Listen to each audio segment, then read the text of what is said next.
اللهم صل وسلم وبارك عليك يا حبيبي يا رسول الله. قولوا لي ايه رأيكم في الجمال ده؟ ادي البقسماط يا جماعة اللي بيتباع بره. بصوا التكة، انا كان نفسي اسمعكم التكة والله. التكة بتاعتها كانت جميلة جميلة ومقرمش جميل. بصوا صعب ان هو يتكسر. شايفين جماله ازاي عامل ازاي؟ يلا ده ب 100 جنيه الكيلو. احنا عملنا كيلو ما شاء الله. طبعا بكمية حلوة قوي وما كلفناش اي حاجة الا الدقيق والسمسم، وكل حاجتنا موجودة عندنا. يلا تعالوا بقى نشوف هنعمل ايه بالمكونات السهلة السريعة، ونشوف هنعمل ايه. اول حاجة انا عندي ايه؟ عندي نص كيلو دقيق، وعندي كيس خميرة، عندي معلقتين سكر، كوباية مية دافية، نص كوباية زيت على معلقة سمنة، والسمسم. بس هو ده اللي احنا بنحتاجه. اول حاجة بحط الاول كوباية الايه المية، بس بنقص منها شوية، يعني كوباية الا ربع الاول بنحطها مع الخميرة، ومعلقتين السكر، ونقلب جامد قوي. حلو. وبعد كده بننخل الدقيق واحده واحده كده، اللي هو نص كيلو على حسب كمان، يعني كمان هو ما خدش نص كيلو كله. كده ننزل السوائل، النص كوبايه زيت مع معلقه السمنه زي ما انتم شايفين. ننزل كل الحاجه بتاعتنا كده ونقلبه تقليبه حلوه. دي كده السوائل. الدقيق هننزله اهوت مع بعض، بس بعد ما نلاقي ان السمنه خلاص راحت. هنا بننزل شويه شويه كده وننخلهم. انا باخد حبه حبه وانخلهم، وبعد كده اقلب عشان خاطر نشوف ايه اللي هيحتاجه. هتبقى محتاجه شويه الميه التانيين ولا لا، ولا مش محتاجاهم. وطبعا لما انت تنخلي الدقيق طبعا بيخلي العجين ليه طراوه تانية، يعني ايا كان هو في في المخبوزات او في الكيك. كده بنعمل برضو وبننخل برضو ده. شايفين الكميه؟ ما شاء الله عملت لنا كميه كبيره وحلوه قوي اهو. يلا تعالوا بصوا كمان ملمس العجين يا جماعه. انا عايزاكم تشوفوا ملمس العجين وانا بعمله.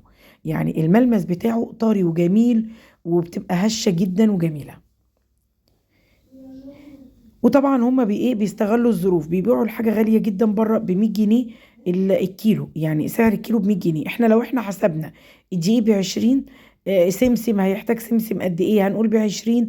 يعني كل الكلام ده كله مش هيحتاج نص التكلفه دي. عايزة شوية دقيق بحط لها شوية صغيرة على حسب ما اشوف، بس الملمس بتاع العجين. العجينة لمت حلوة وما بتلزقش، واهم حاجة ما تكونش ناشفة، تبقى حلوة قوي كده اتلمت. في شوية دقيق انا ما حطيتهمش. تمام. تعالوا بقى ننزل بقى بيها كده على الرخامة ونعملها مع بعض. تاخد عجنة حلوة. طبعا العجان موجود، بس انا ده نص كيلو يعني، فقلت اعمله على طول على ايدي. شايفين؟ بصوا يا جماعة ملمس العجين عامل ازاي. العجين عاملة زي الاستيك. شايفين؟ ما شاء الله جميلة جميلة جميلة. كده انا نعمت العجينة.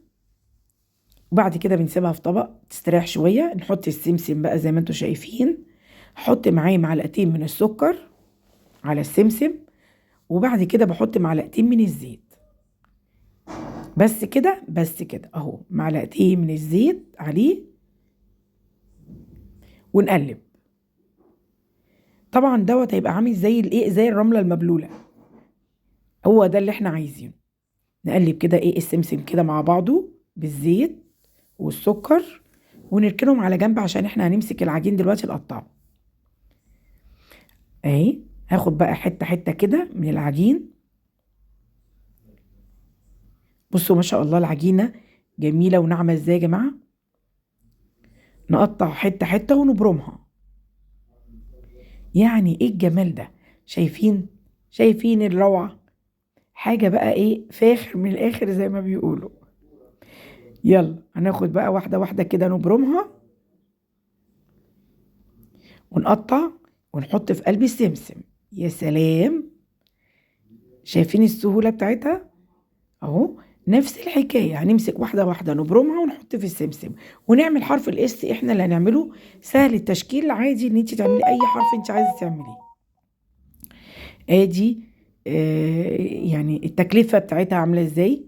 حاجه بسيطه. عندك شويه ربع، لو عندك ربع كيلو دقيق هتقدري تعمليها. ليه؟ لان هي ولا معموله بلبن ولا حاجه، دي هي معموله بالميه، بس احنا بنطعمها بالايه، بحته الزبده اللي احنا بنحطها على الزيت، يا زبده يا سمنه حسب اللي عندك. تمام، شايفين رفيعه ازاي؟ يلا تعالوا بقى ايه نقلبها كده في السمسم، ونعمل حرف الاس. وتكون طبعا الفرنه اول ما اعمل كده الفرنه تكون شغاله، عشان احنا عايزين فرنه تكون سخنه اول ما ما ندخل فيها البقسماط بتاعنا. شايفين يا جماعه السهوله بتاعتها؟ يلا قولوا لي بقى كده رايكم، وعايزه تعليقات على اللي احنا عملناه النهارده. يعني بقسماط ده طبعا بيبقى طعمه روعه يا جماعه، لان فيه سكر. بقسماط حرف الاس بيبقى شكله جميل والطعم روعه يعني، وكمان في بركه ما شاء الله، بركه كتير فيه. شايفين انا هعمل 3 صواني من الكبار، 3 صواني كبار من نص دقيق ده، وكمان اقل من نص كمان، ما شاء الله. بنقطع واحده واحده كده ونشكلهم بقى براحتنا. طب لو ما فاتش سمسم خلاص اعملي ساده، عندك حبه البركه اعمليه بحبه البركه. تمام، بقول لكم اوعوا تنسوا اللايك، تنسوش اللايك. طبعا هتشوفوه دلوقتي هيعجبكم قوي في الطعم، لو انتوا عملتوه وجربتوه هيعجبكم جدا. واهم حاجه رايكم، يعني انتوا اللي هتقولوا لي ايه رايكم في البقسماط بتاعنا النهارده. حاجه يعني بقى ايه، روعه. يا روعاتك يا روعاتك يا اسمي.